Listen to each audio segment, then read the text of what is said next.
आत्म फूल रतन गुरुवे नमः। आत्म फूल रतन गुरुवे नमः।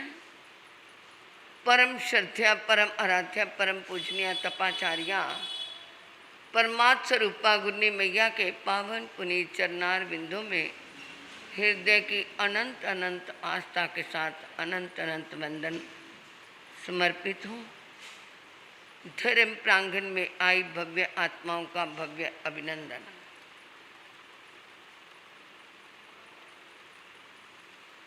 एक चनों से भरा हुआ बर्तन जिसका मुंह संकरा है और नीचे से वो खुला है, जैसे सुराही समझ लो। उस सुराही के अंदर वो चने भरे हुए हैं और बंदर आया, चने देखे, बड़ा प्रसन्न हुआ और हाथ डाला। अब हाथ डालना था, उतना ही चौड़ा वो उसका ऊपर का मुंह था।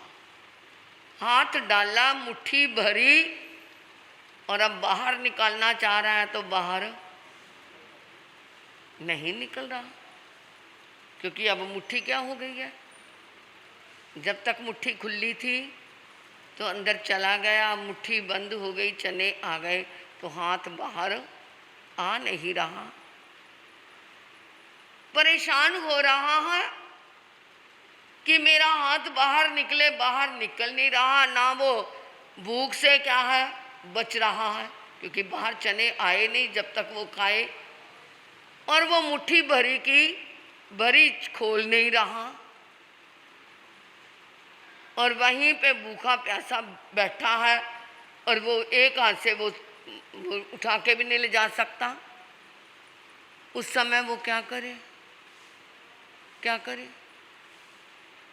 अगर अपनी को बचाना है तो उस मुट्ठी को क्या करना पड़ेगा, खोलना पड़ेगा, तब जा कर के वो क्या है हाथ बाहर निकाल लेगा, कहीं और जा कर के कुछ खाने को मिल जाएगा और वो भूख प्यास से बच जाएगा। परंतु वो चनों का मोह, वो चनों के प्रति लगाव इतना हो गया है कि अब वो मुट्ठी खोल ही नहीं रहा। अगर ऐसी स्थिति हमारी हो तो क्या करें? हैं? कहीं पे लाभ बहुत हो रहा है परंतु उस लाभ से हम निकल भी नहीं रहे, और लाभ हमारे को सामने दिख रहा है, फिर भी हम क्या है उसमें फंसे हुए हैं और उससे आज़ाद नहीं हो रहे। तो क्या किया जाए? समझदार इंसान कोई और होता तो खोल देता मुट्ठी। क्या है, जब मेरे पास आ ही नहीं रहे, मुट्ठी खोल और तू यहाँ से आज़ाद हो जा। आज़ाद हो नहीं रहा। यही स्थिति हमारी है। गृहस्थ से हम इतना बंध चुके हैं, अपने मन की वृत्तियों से हम इतना बंध चुके हैं कि ये क्या है, सब कुछ सामने है कि ये मेरे साथ जाने वाला। खुली मुट्ठी तो अंदर चली गई, बंद मुट्ठी बाहर निकल नहीं रही। और जब हमने जन्म लिया था तो कैसे आए थे? बंद मुट्ठी से, और जाएंगे खुली मुट्ठी से। उल्टा हो गया ना, वो खुली मुट्ठी से अंदर गया और बंद मुट्ठी निकल नहीं रही। तो इंसान तू सोच, तू पुण्य और पाप अपने साथ लेकर के आया था, मुट्ठी में अपनी आयुष कर्म बांध के आया था, परंतु वो आयुष तूने भोग ली और खाली हाथ जा रहा है ना। और इसके लिए कितना पसारा कर रहा है, कितना कुछ कर रहा है। झूठ, बेईमानी, कपट, छल, जबान का 1 मिनट में इधर फिसलना, 1 मिनट में इधर फिसलना, ये सब कर रहा है। तो आगे के लिए क्या लेके जाएगा?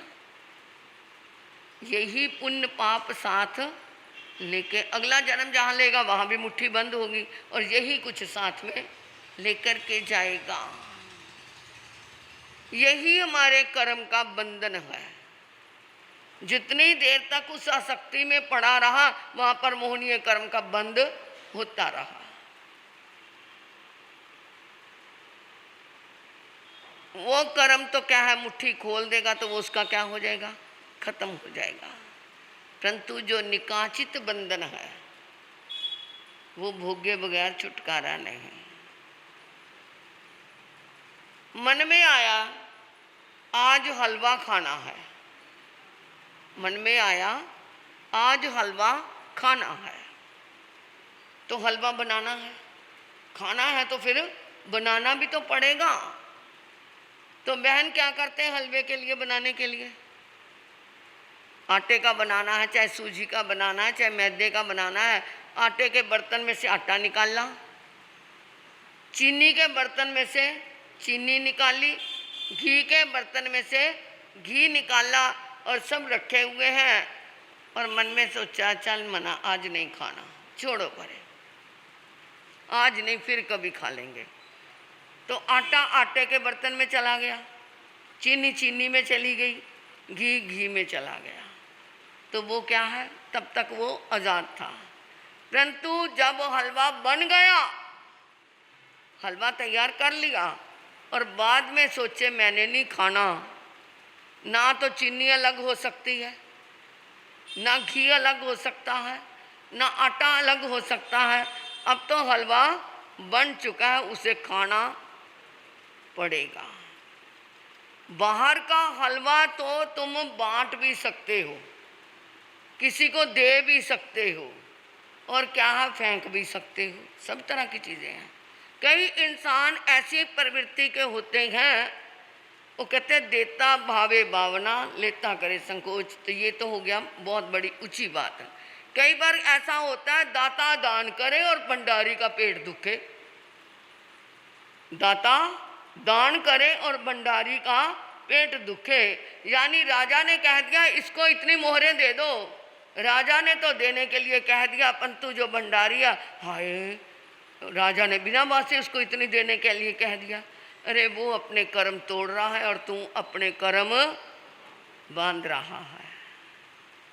तो वो हलवा तो बाहर का तुम किसी को दे के गुजारा कर लोगे, परंतु जो कर्मों का हलवा तैयार कर लिया वो तो खुद ही खाना पड़ेगा। ये निकाचित बंधन है, क्योंकि उस हलवे में से आटा चीनी घी अलग नहीं हो सकते। जितने जितने रस से मन ने वचन ने काया ने योगदान दे दे करके कर्म बांधे हैं, उतने उतने रस से वो हलवा तैयार किया है, तो वो उसी रस से उसी दुखों से भोगना पड़ेगा। अब ये प्रश्न होता है कि ये जो कर्म हैं किसी भी जीव ने कर लिए, चाहे वो नरक में है, चाहे त्रियंच में है, चाहे देवता में है, चाहे मनुष्य गति में है, जिसने भी जैसे कर्म बांधे हैं, अब वो करता तो हो गया, उसने कर लिए। अब कैसे पता चलता है कि अमुक व्यक्ति ने अमुक जीव ने ये कर्म किया है और उसी को जाकर के कर्म का भुगतान करवाना है? कैसे पता चलता है? कर्म को कैसे पता चलता है? इसके लिए हमारे शास्त्रों में वर्णन आता है। एक बाड़ा है जिसमें हजारों पशु बंधे हुए, जैसे गौशाला है समझ लो। उस गौशाला में क्या है, कितनी गौएं हैं, और पशुशाला कह दे तो उसमें भैंसें भी हैं और भैंसों के बच्चे भी हैं, गाय के बछड़े भी हैं, सब तरह के हैं। और दरवाज़ा बंद है, एक बछड़ा बाहर रह गया है, वो बेचारा कुदाले मारता है मेरे को ये दरवाज़ा खुले और मैं अपनी माँ के पास जाऊँ। बाई चांस दरवाज़ा खुल गया और वहाँ पे हजारों पशु हैं, परंतु बछड़ा कहाँ जाएगा? है जाएगा ना, उसकी पहचान उसको हो जाएगी। इसी तरह ही यहाँ पे 84 लाख जीवा योनि में जिसने जैसे जैसे कर्म किए हैं वो कर्म उस कर्ता को जाकर के वैसे ही ढूंढ लेता है जैसे बछड़ा उस अपनी माँ को ढूंढ लेता है। वो कर्म उसको जाके ढूंढ लेता है, देख तूने कर्म किया, अब तेरे को भुगतान का मौका आ गया। और कब तक कितना कर्म कितनी अवधि तक कितने समय तक रहता है ये कैसे पता चले? बछड़ा माँ के दूध पीता है, और कब तक वो उसके माँ के स्तनों के साथ लगा रहता है, गाय के साथ? जब तक उसके स्तनों में क्या है, दूध है। दूध खत्म हुआ और बछड़ा क्या है, भाग गया। इसी तरह ही ये कर्म, जब तक उसका भुगतान जीवात्मा ने नहीं किया तब तक वो कर्म उसके साथ चिपका रहता है, क्योंकि अभी तक कर्म का दूध उसके अंदर है, अभी तक उसका भुगतान नहीं हुआ। जब वो क्या है, दूध खत्म होगा, बछड़ा भाग जाएगा। इसी तरह जब कर्म पूरा हो गया, उसका समय पूरा हो गया, तो वो भी हमें छोड़ के, कई बार तो कहते हैं ना, अरे महाराज इतने देर से मैं क्या है वेदना पा रहा था, परंतु मेरे को तो क्या है इतनी सी राख की चुटकी से ही क्या आ गया, आराम आ गया, क्योंकि वो वेदना का समय जाने का क्या हो गया, पूरा हो गया था। और साता वेदने तुम्हारा कर्म खत्म हो गया था, तो वो उसका निमित्त वो राख की चुटकी ही बन गई। तभी कहते हैं कर्म आए तो उसके लिए क्या नहीं करना, रोना पीटना नहीं। जो मैंने किए हैं मैंने ही भोगने हैं, मेरे ही क्या है भुगतान हो रहा है। किसी के यहाँ खुशहाली है और किसी की खुशहाली को देख करके दूसरा प्रसन्न हो रहा हो, तो समझ लो वो अपने क्या कर रहा है, अपनी निर्धनता को खत्म कर रहा है। दूसरे की खुशहाली को देख करके झूरता है, दूसरे के क्या है किसी चीज़ अच्छे को, काम को देख करके, उसके शरीर को देख करके, उसके महल को देख करके, यानी उसकी कोई भी अच्छी चीज़ को देख करके दूसरा जो इसके पास नहीं है वो क्या है दुख मनाता है, तो समझ लो वो अपने और कर्म बांध रहा है। अगर वो सोचे प्रसन्न होके उसने अपने कर्मों का किया पाया, मैंने अपने कर्मों का किया पाना है, तो कोई बात नहीं, मैं भी कभी अच्छे कर्म उदय में आएंगे तो हो जाएगा। उस समय वो अपने कर्मों की क्या कर रहा है, निर्जरा कर रहा है, उस समय उसके कर्म टूट रहे हैं। तो इस तरह ये कर्म, गाय सुकुमार ने कर्म कैसे बांधे पता है? अभी आने वाले हैं हमारे दिन कि कैसे उसके क्या है बच्चे के सिर पे पूड़ा बंधवाया और समय पाकर के अपने सिर पे क्या रखवाने पड़े, अंगारे रखवाने पड़े। तो ये भी कर्मों का भुगतान है। हंस हंस के करते हैं और फिर रो रो के भोगने पड़ते हैं, और जो क्या है हंस के बांधे और हंस के ही काटे वो कर्मों से छूट जाते हैं। जब रो रो के भोगते हैं तो फिर समझ लो और द्वारा कर्मों का क्या हो जाता है, बंद हो जाता है, क्योंकि आर्त ध्यान आ जाता है, रौद्र ध्यान आ जाता है। उससे आर्त रौद्र ध्यान में धर्म ध्यान और शुक्ल ध्यान क्या हो जाता है, दूर हो जाता है, तो और नए कर्मों का बंद होता है। जब कर्म कोई उदय में आए उस समय रोना नहीं, समता से मेरे किया हुआ मेरा ही भुगतान है। और जब ये पता है मेरे किए का मेरा भुगतान है, तो आगे के लिए मुझे और कर्म नहीं बांधने। कई बार आपने यही सुना है कि दान देने से जीव का कल्याण होता है, दान देने से जीव का कल्याण होता है। परंतु कई बार ऐसा भी आता है दान दे करके भी नरक में जाना पड़ता है, दान देकर के भी नरक में जाना पड़ता है। कैसे पता है? वो नागश्री का जीव, द्राणी जिठानी का परिवार, ड्यूटी लगी हुई है कि आज तूने खाना बनाना, कल तूने खाना बनाना, परसों तूने खाना बनाना, और पूरा परिवार एक ही जगह खाना खाता था। नागश्री का नंबर आ गया, अरे आज मैं बढ़िया खाना बनाऊंगी, जल्दी जल्दी बनाने लगे, खूब घी मसाले ये वो खूब किया। और जब वो क्या है खाना तैयार हुआ तो उसने कहा थोड़ा सब्जी चख के तो देखूं कि नमक वगैरह ठीक तो है। जो ही वो लौकी की सब्जी को चख के देखा वो तो कड़वी। भाई अब क्या करूं, मेरी तो सारी दरानी जिठानी मेरा मजाक करेंगी, अब मैं इसका क्या करूं। इतने में क्या देखा, संत आ रहे हैं, मांस खमन का पारना है, और वो उधर आ रहे हैं तो बड़ी खुश हुई, चलो बाहर कहीं रूढ़ी के ढेर पे फेंकने जाती तो कोई देख लेता, अब ये रूढ़ी मेरे घर में ही आ गई। संत को क्या सोचती है, ये कचरे का ढेर मेरे घर में ही आ गया। जिस संत के मांस खमन तप का पारना वो ना भी कराती, श्रद्धा से हाथ ही जुड़ जाते तो वो अपने कर्मों को तोड़ सकती थी, पुण्य का बंद कर सकती थी। अब उसने क्या भावना भाई कि रूढ़ी मेरे घर में ही आ गई। वो पधारे पधारो पधारो पधारो, ऊपर की भावनाओं को दिखा रही है पधारो, और वो लौकी का साग, वो कहते नहीं बहन और नहीं चाहिए, नहीं बहन और नहीं चाहिए, नहीं बहन और नहीं चाहिए, नहीं ले जाओ, जल्दी जल्दी उसको डाल दिया।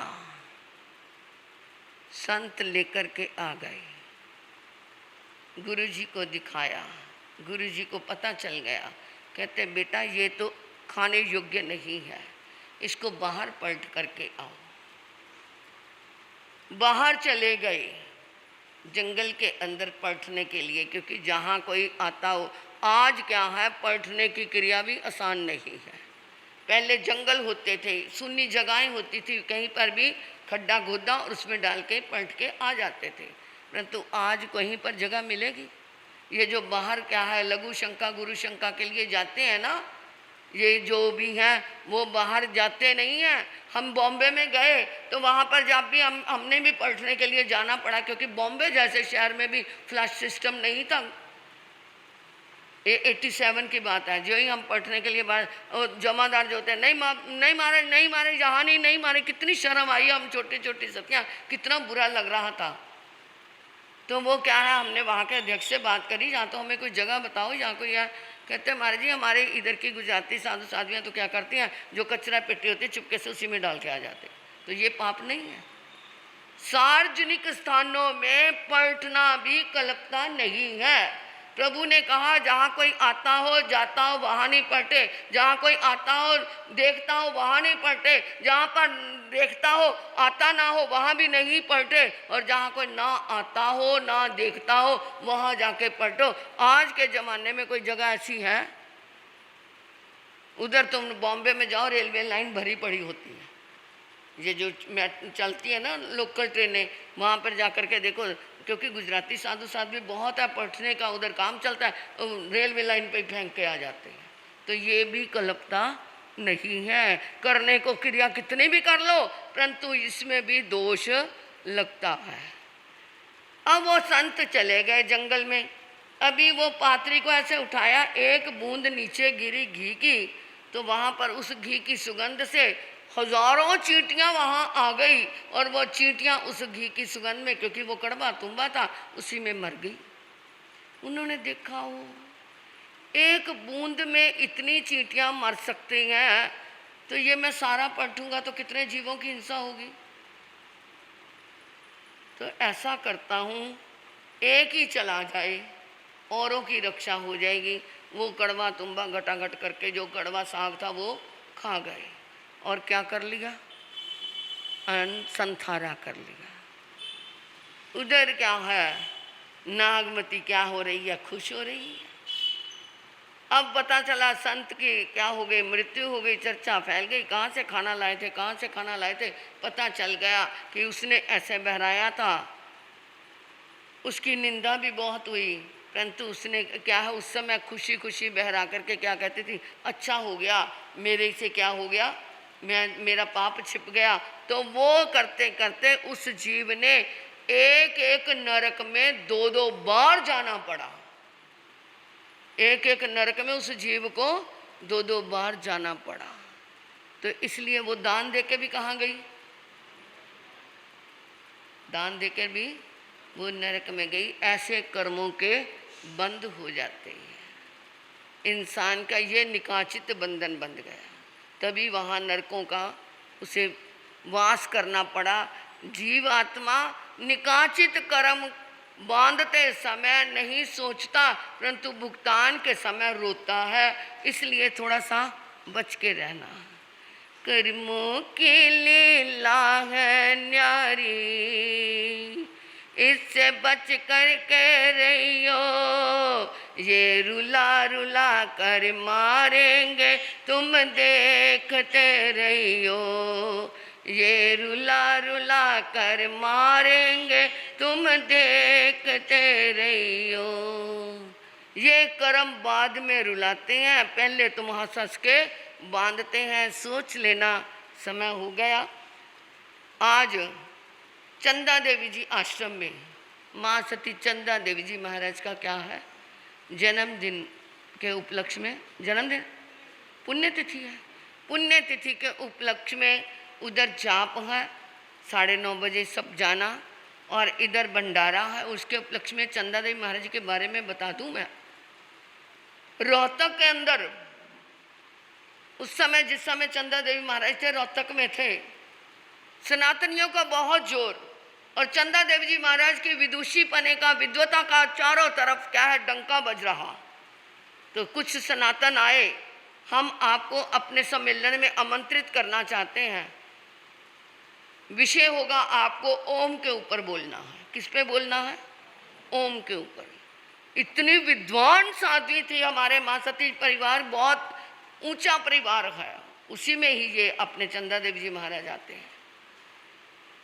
तो वहां पे ओम को बोलने के लिए उन्होंने बुलाया। 3 दिन का सम्मेलन था, तीनों दिन ओम पे बोलना था।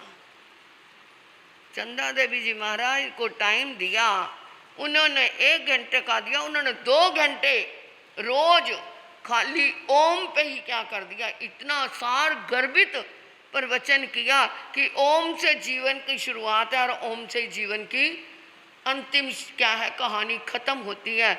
ऐसा बोलने कि रोहतक का जो सारा सनातन आर्य समाजी समाज था, क्योंकि वो स्वामी दयानंद के भक्त थे, आर्य समाजी थे, वो तो आकर के चरणों में गिर गए कि एक नारी के अंदर इतनी बड़ी शक्ति कि 3 दिन खाली हमने तो जानबूझ करके आपको क्या करने के लिए, शर्मिंदा करने के लिए, लज्जित करने के लिए ओम का विषय दिया था, और तीनों दिन आपको उसी पे बोलना था। हम सोचते थे नारी है क्या बोल लेगी, 1 दिन में क्या हो जाएगी, पीछे हट जाएगी, परंतु आपने तो कमाल कर दिया। ऐसी महान साध्वी, आज उनकी पुण्यतिथि है, इसलिए उनके जाप पे ज़रूर जाना।